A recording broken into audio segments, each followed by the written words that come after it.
Why don't we give you a little bit of taste of law today? And one of the things we're going to inform you about is the child maltreatment list. What is the child maltreatment list and how does it work?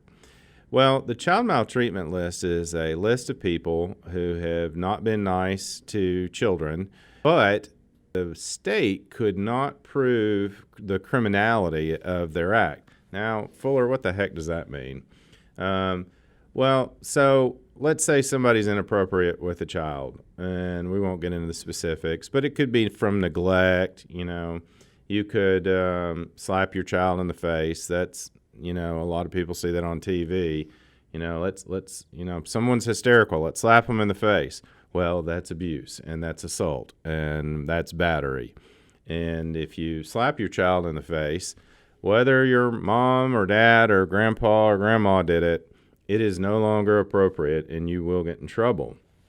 So what happens if the state knows that you've been inappropriate but can't meet its burden for criminal charges? And by that I mean this.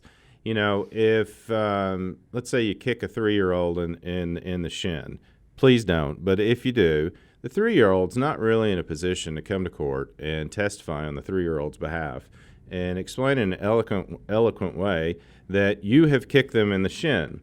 And because of that, it's difficult for the state of Arkansas to prove that you have committed a crime.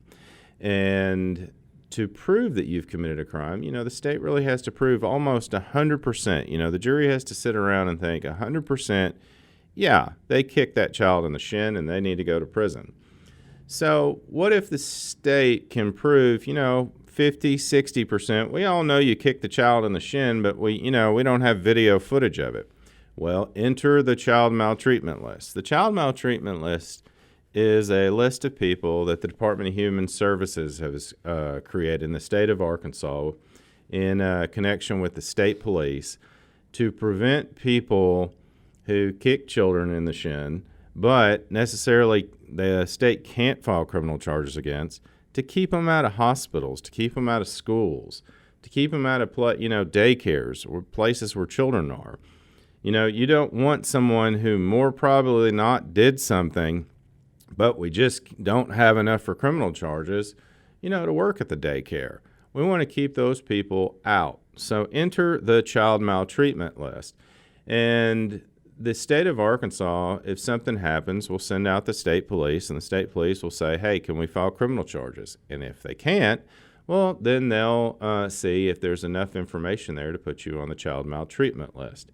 And once you go on the child maltreatment list, then when someone does a background check, they will see that you've been inappropriate with children and then can decide if they want to hire you or not. And, most of the school districts will not want to hire you. Most of the hospitals will not want to hire you.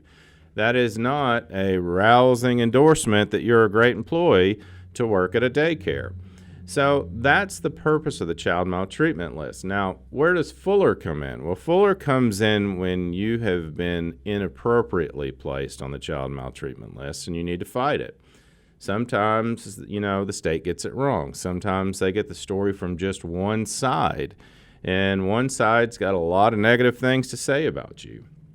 So that's when Fuller comes in. You can hire Fuller for a child maltreatment appeal to try to get you removed from the list. And, that is a lengthy process, but it keeps you off of the list and it causes you not to lose your nursing license, not to lose your teaching license. And those are important things you've worked really hard for. So hopefully you're not wrestling with all of this stuff. Hopefully you're just drinking coffee and kicking your feet up.